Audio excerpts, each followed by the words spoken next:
Chembur, Subhash Nagar, ward number 152 की राजनीति में आशा सुभाष मराठे एक अनुभवी और सक्रिय चेहरा हैं। बीजेपी हाईकमान द्वारा उन पर फिर से भरोसा जताना उनके पिछले कार्यकाल में किए गए विकास कार्यों और जमीनी पकड़ का परिणाम माना जा रहा है।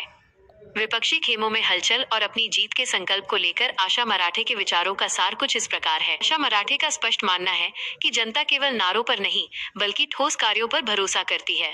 उनके पिछले कार्यकाल में सुभाष नगर और चेंबूर गांवठान क्षेत्र में बुनियादी सुविधाओं जैसे कि साफ सफाई, सड़कों का सुधारीकरण और पानी की किल्लत दूर करने पर विशेष जोर दिया गया था। उन्होंने कहा है कि विकास की गंगा जो बही है उसे जनता ने करीब से देखा है। जनता के बीच जो आपकी छवि बनी है, एक कार्य सम्राट नगर सेविका के तौर पे आपको लोग पहचानते हैं। आप अपने कार्यकाल में विकास कार्य, जन समस्याओं को प्राथमिकता देकर के आज इस मुकाम तक पहुंचे। कैसा लगता है आपको ये सफर? भारतीय जनता पार्टी का कोई भी कार्यकर्ता हो, वो सेवक बोल के ही काम कर रहे हैं। हम लोग सेवक बोल के आज काम करने से हम लोगों को जितनी समस्या उनको जानते हैं और वो काम करने का हमारे दिमाग ने हमें बताया कि हमें खाली सेवक बनना है, कोई नेता नहीं बनना है। तो वो ही सबसे आज देखिए कि महाराष्ट्र में भारतीय जनता पार्टी की सरकार आने के बाद में आज मेरे वार्ड में 22 कांग्रेस के वोट हो रहे हैं। तो ये बहुत बड़ी बात है कि लोगों को जो सुविधा मिल रही है वो यहाँ भारतीय जनता पार्टी के देवा महायुति के सरकार से मिल रही है। तो उन्होंने जो कंक्रीट रोड है, जो अटल सेतु है, जो महिलाओं के परी उनका न्याय देने का काम है, लाडली बहन योजना है, और हम लोग आज विकास के काम पे ही ये चुनाव लड़ रहे।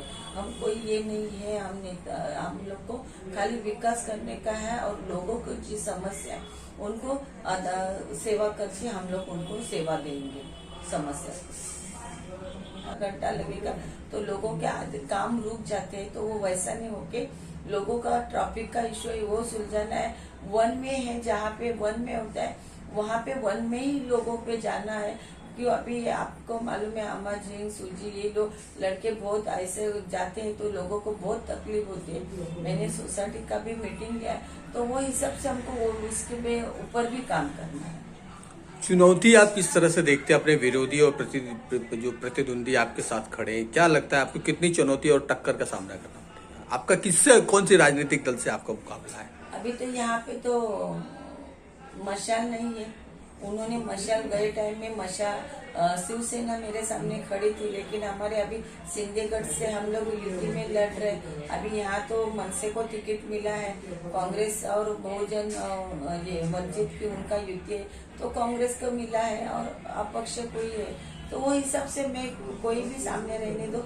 मैंने 5 साल में जो काम किया है और विकास के काम पे मैं मेरे मतदारों के सामने जाऊंगी। क्या जनता से अपील करेंगे अपने वो मतदार राजा वोटरों से? सभी भाइयों बहनों को मैं उनको ज्येष्ठ नागरिक है उनको यही अपील करूंगी कि मतदान आप 15 तारीख को मतदान करने को लिए आना चाहिए। मतदान करना ये आपका हक है, तो इसके लिए हमें संविधान बचाना है। संविधान बचा के हमको आपको मतदान करने के लिए आप जरूर 15 तारीख को सुबह से 7 बजे से शुरू हो जाएगा, तो शाम को 6 बजे तक रहेगा। मेरी निशानी कमल है।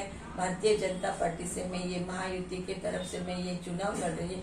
सभी मतदाताओं को मैं विनती करती हूँ कि आप कहाँ भी मत जाइए, मतदान करके आप अपने काम पे जाइए, लेकिन सुबह से शाम तक मतलब जो भी रह गए उनको पूरी मैं विनती करती हूँ कि